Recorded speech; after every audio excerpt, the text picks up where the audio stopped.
자이언츠 팬 여러분, 한국 시리즈는 끝났습니다. LG가 우승컵을 들어올렸고 대부분의 팀들은 이미 시즌을 마무리했죠. 하지만 우리 롯데 자이언츠는 아직 끝나지 않았습니다. 지금 이 순간에도 울산 문수야구장에서는 뜨거운 전쟁이 벌어지고 있습니다. 그리고 그 전쟁의 중심에는 우리 자이언츠가 서 있습니다. 여러분, 혹시 알고 계십니까? 지금 우리 팀에는 4가지 거대한 이야기가 동시에 진행되고 있다는 사실을요. 첫 번째는 아직 끝나지 않은 가을의 전쟁입니다. 낙동강을 사이에 두고 1년 내내 우리를 괴롭혀온 그 라이벌과의 결전, 그들과 다시 한번 맞붙게 됐습니다. 두 번째는 돈의 전쟁입니다. 우리 팀의 한 선수를 둘러싸고 무려 3개 구단이 70억 원이 넘는 거금을 들고 경쟁하고 있습니다. 그 선수는 과연 누구일까요? 그리고 우리는 그를 지킬 수 있을까요? 세 번째는 희망의 이야기입니다. 겨우 19살, 73kg의 왜소한 체구를 가진 한 좌완 투수가 있습니다. 그는 데뷔전에서 첫 타자에게 홈런을 맞고 무너졌습니다. 하지만 그 좌절 이후 그가 보여준 성장은 상상을 초월합니다. 그리고 네 번째, 이건 우리가 외면할 수 없는 불편한 진실입니다. 우리의 제2 홈구장, 울산 문수야구장에 심각한 문제가 발견됐습니다. 선수들과 팬들의 안전이 위협받고 있는 상황, 과연 무슨 일이 벌어진 걸까요? 여러분 궁금하지 않으십니까? 이 4가지 이야기가 우리 롯데 자이언츠의 미래에 어떤 영향을 미칠지 지금부터 하나씩 낱낱이 파헤쳐 드리겠습니다. 영상이 도움이 되셨다면 좋아요 버튼, 그리고 여러분의 생각을 댓글로 남겨주세요. 과연 이 4가지 사건 중에서 우리 팀의 미래에 가장 큰 영향을 미칠 이야기는 무엇일까요? 자, 그럼 첫 번째 이야기로 들어가 보겠습니다. 한국 시리즈가 끝난 10월 31일. 대부분의 야구팬들은 시즌이 끝났다고 생각했습니다. 하지만 울산 문수야구장에서는 또 다른 전쟁이 시작되고 있었습니다. 12월 1일 오후 3시 2025 울산 KBO 폴리그 결승전. 그리고 그 결승전의 주인공은 바로 우리 롯데 자이언츠와 NC 다이노스였습니다. 여러분, 이 매치업이 얼마나 운명적인지 아십니까? 작년에도, 정확히 1년 전에도 폴리그 결승전은 롯데 대 NC였습니다. 당시 우리가 12로 대승을 거두며 상금 2천만 원을 챙겼던 그 경기 기억하십니까? 하지만 올해에는 분위기가 달랐습니다. 조별 예선에서 우리는 8승 3패 1무로 2위를 기록했고 NC는 9승 3패로 1위를 차지했습니다. 특히 10월 28일까지만 해도 우리가 B조 1위였는데 10월 29일 NC와의 직접 대결에서 1-5로 무너지면서 0.5경기 차로 선두를 내줬습니다. 그 패배가 얼마나 뼈아팠는지 우리 선수들의 표정에서 다 드러났습니다. 10월 30일 준결승전, 롯데는 호주 멜버른 에이시스와 맞붙었습니다. 경기는 정말 위태로웠습니다. 3회까지 단 한 명도 출루하지 못했고 오히려 매 이닝 주자를 내주면서 언제 무너질지 모르는 아슬아슬한 순간들이 계속됐습니다. 그런데 7회 1-4-1 2루 상황에서 조세진의 중전 적시타가 터졌습니다. 단 한 번의 찬스를 놓치지 않은 결정적인 한 방. 그 한 방으로 우리는 1-0 승리를 따내며 결승에 진출했습니다. 같은 날 열린 NC와 LG의 준결승. NC는 4-0으로 완승을 거두었습니다. 특히 6회 말 이번 대회의 스타로 떠오른 NC의 루키 고준휘가 2타점 적시타를 터뜨리며 쐐기를 박았습니다. 여기서 주목해야 할 점이 있습니다.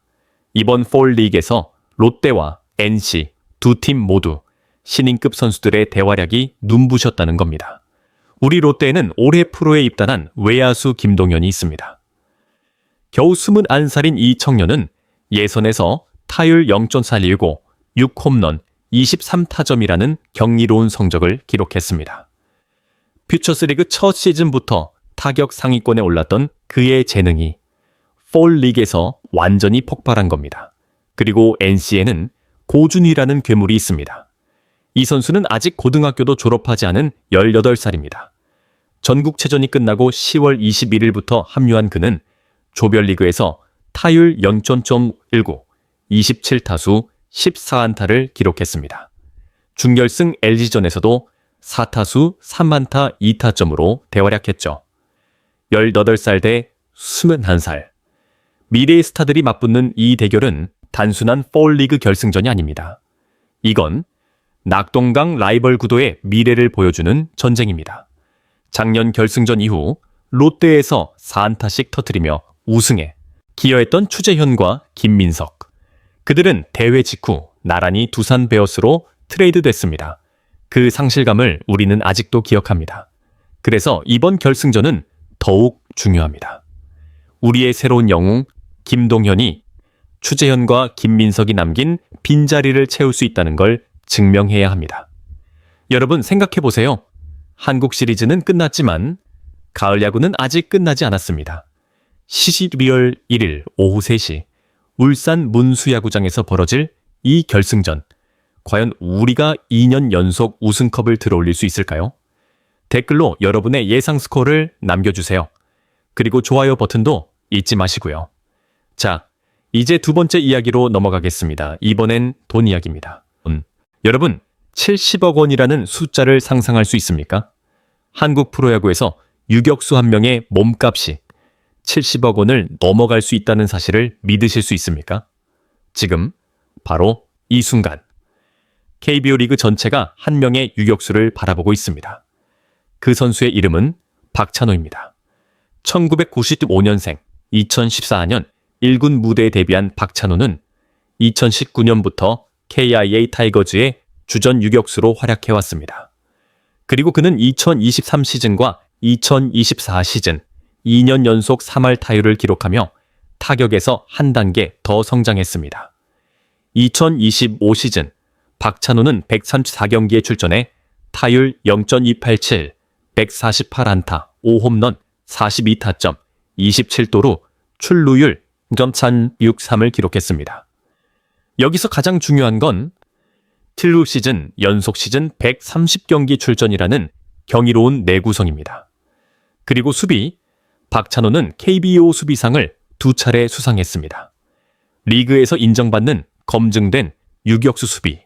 이게 바로 그의 가장 큰 무기입니다.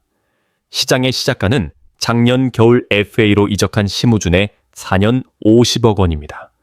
하지만 복수 구단 경쟁이 붙을 가능성이 크기 때문에 4년 기준 총액이 60억 원을 넘어 70억 원까지 갈 수 있다는 예측이 나오고 있습니다.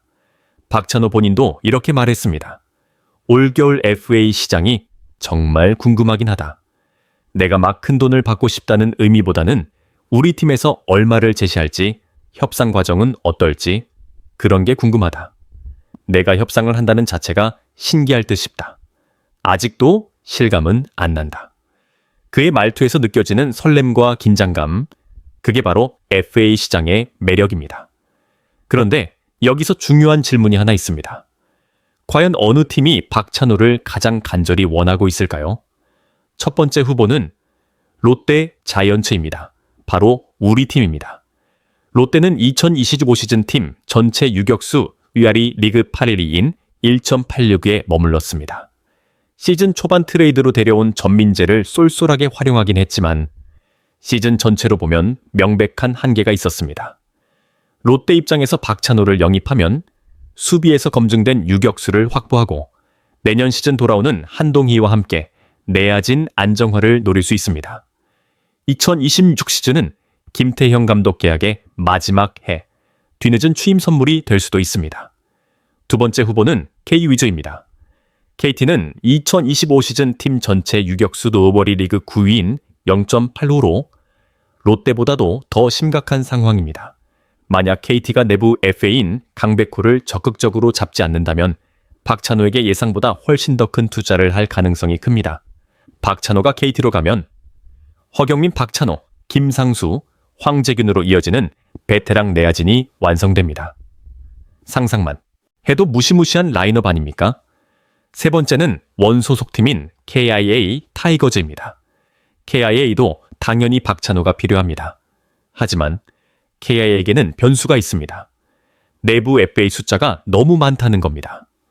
박찬호에다가 최형우, 양현종, 조상우, 이준영, 한승택 등이 모두 FA 자격을 취득합니다. 모든 선수를 잔류시키는 건 현실적으로 불가능합니다. 그렇다면 외부 경쟁이 가장 강하게 붙을 박찬호를 붙잡기는 쉽지 않을 겁니다. 이미 KIA 현장에서도 박찬호를 놓칠 경우를 대비하는 움직임이 나오고 있다는 소문이 들립니다.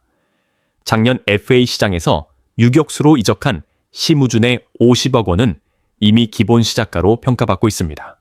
그리고 유격수 FA 최대 금액 기록인 오지환의 6년 총액 124억 원은 해마다 약 20억 원 정도. 이걸 고려하면 박찬호의 몸값은 60억에서 70억 사이에서 형성될 전망입니다. 만약 예상대로 복수 구단 경쟁이 현실로 펼쳐진다면 70억 원을 넘는 대형 계약이 성사될 가능성도 충분합니다. 여러분, 솔직히 말씀드리겠습니다. 롯데 팬으로서 우리는 불안합니다. 우리 팀이 과연 KIA와의 돈 싸움에서 이길 수 있을까요? 우리가 정말로 70억 원 가까운 돈을 투자할 수 있을까요? 댓글로 여러분의 생각을 들려주세요. 박찬호는 과연 어느 팀 유니폼을 입게 될까요? 그리고 우리 롯데는 그를 영입해야 할까요? 좋아요 버튼도 눌러주시고요. 자, 이제 세 번째 이야기로 넘어갑니다. 이번엔 희망에 관한 이야기입니다. 180cc 젠지렁, 73kg. 이 체격을 보면 뭐가 떠오르십니까? 프로야구 선수치고는 너무 왜소하다는 생각이 드실 겁니다. 맞습니다. 그는 여전히 언더사이즈 투수로 불립니다. 하지만 이 19살 좌완 투수는 그 왜소한 체구로 시속 140km를 던집니다. 그의 이름은 이영재입니다. 이영재는 신흥고를 졸업하고 2025 신인 드래프트 7라운드 전체 64순위로 롯데에 지명됐습니다. 드래프트 순위만 보면 솔직히 큰 기대를 받지 못했던 선수입니다. 하지만 올해 퓨처스리그에서 그는 30경기 48이닝 4승 1패 6홀드, 평균 자책점 3.6을 기록하며 가능성을 보여주었습니다. 그리고 1군에서도 비록 3경기 2이닝 평균 자책점 9,000덩이라는 좋지 않은 성적이었지만 그 경험 자체가 소중했습니다. 이영재의 1군 데뷔전은 7월 10일 사직 두산전이었습니다. 그런데 데뷔전 첫 타자인 정수빈에게 홈런을 맞고 강판됐습니다. 19살 소년에게 그 충격이 얼마나 컸을까요? 하지만 그는 흔들리지 않았습니다. 퓨처스리그로 돌아가 묵묵히 공을 던졌고 폴 리그까지 완주했습니다. 폴 리그 성적은 6경기 7, 3 이닝, 3승 1홀드, 평균 자책점 전전이 논입니다. 네, 제대로 읽으셨습니다. 평균 자책점 멍전연군입니다. 10월 31일 울산 KBO 폴 리그 준결승전, 호주 멜버른 에이시스와의 경기 0-9로 맞선 6회 2사 1루 상황에서 이영재가 등판했습니다. 선발 현도훈에 이은 두 번째 투수로 나온 그는 1세렘 2이닝 1볼넷 무실점을 기록했습니다. 7회 초 롯데 타선이 선취점이자 결승점을 뽑아내면서 이영재는 승리 투수가 됐습니다. 데뷔전 첫 타자에게 홈런을 맞았던 그 소년이 이제는 폴 리그 준결승 승리 투수가 된 겁니다. 이영재는 프로에 입단하고 10kg가량을 찌우면서 왜소한 체구를 극복했습니다. 여전히 마른 편이지만 그 안에 담긴 힘은 상상을 초월합니다.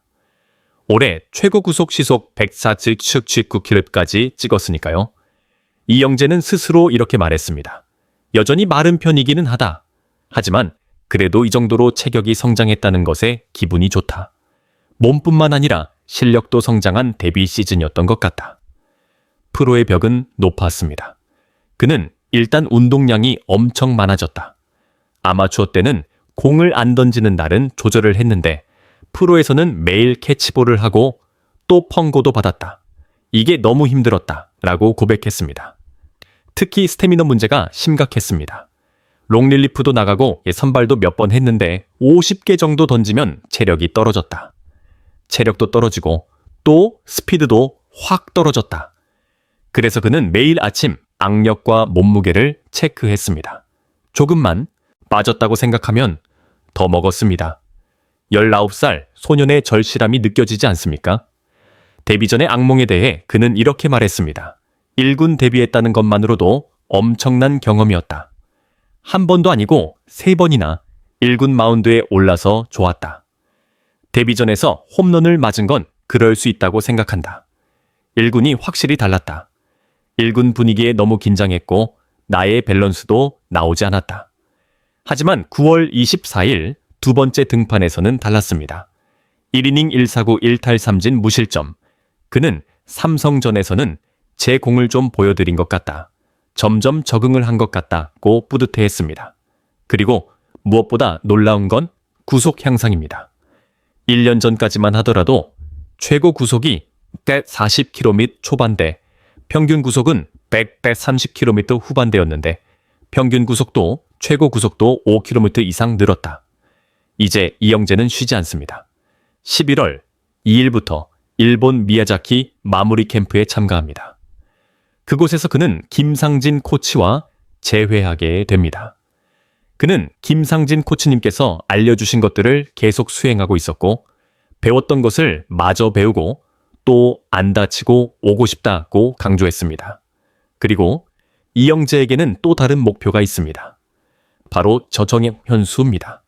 올해 82경기를 던지며 철환의 면모를 보여준, 그리고 이영재와 비슷한 언더사이즈 좌완 투수인 정현수, 그도 미야자키 마무리 캠프에 참가합니다.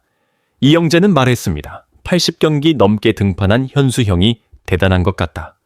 이제 옆에서 보며 많이 배우려고 한다. 정말 현수 형이 힘들었을 텐데 대단한 것 같다. 이번에 가게 되면 현수 형을 많이 보고 많이 배워서 돌아오고 싶다. 여러분, 이영재의 이야기를 들으면서 무엇이 느껴지십니까? 73km의 왜소한 체구, 데뷔전 홈런 피탄, 그 모든 좌절을 딛고 일어선 19살 소년의 모습에서 우리는 희망을 봅니다. 댓글로 이영재에게 응원의 메시지를 남겨주세요. 좋아요도 꼭 눌러주시고요. 자, 이제 마지막 이야기입니다. 이번엔 불편한 진실입니다. 여러분, 야구장에 가면 무엇이 가장 중요할까요? 경기의 재미, 선수들의 플레이, 물론 중요합니다. 하지만 그보다 더 중요한 게 하나 있습니다. 바로 안전입니다. 지금 우리의 제2 홈구장인 울산 문수야구장에 심각한 안전 문제가 발견됐습니다. 내년부터 울산시가 후원하는 구단이 이곳에서 프로야구 2군 경기를 치릅니다. 연간 50경기 정도 문수야구장 사용이 대폭 늘어나게 됩니다. 그런데 이 시점에 안전 문제가 불거진 겁니다. KBS 부산 취재팀이 문수야구장을 점검했습니다. 그리고 그들이 발견한 건 충격적이었습니다. 관중들이 지나다니는 통로, 그 위로는 커다란 스피커가 설치되어 있고 그 아래로는 낙하물주의 구역이라는 문구가 적혀 있습니다. 스피커는 쇠줄에 묶여 고정되어 있는데 바람이 불면 흔들립니다. 여러분 기억하십니까? 창원 NC파크 야구장 구조물 낙하 사망 사고를. 그 사고 이후 국토교통부는 안전망을 설치하거나 위험시설을 옮기도록 권고했습니다. 하지만 문수야구장은 그 권고를 지키지 않았습니다. 한 관중은 이렇게 말했습니다. 스피커가 조금 작은 게 아니라 생각보다 크고 위치가 가까워서 바로 떨어지면 많이 진짜 위험할 것 같아요. 이게 여기서 없어지는 게 좋을 것 같은데. 스피커만이 문제가 아닙니다. 폭염에 취약한 인조 잔디도 심각한 불안 요소입니다. 지난해 여름 문수야구장에서 열릴 예정이던 롯데 홈 경기가 50도가 넘는 경기장 온도 탓에 취소된 적이 있습니다. 울산시설공단 관계자는 이렇게 해명했습니다. 천연 잔디로 가면 관리 비용 문제로 매일매일 못 쓰죠. 잔디도 깎아야 하고 물도 줘야 하고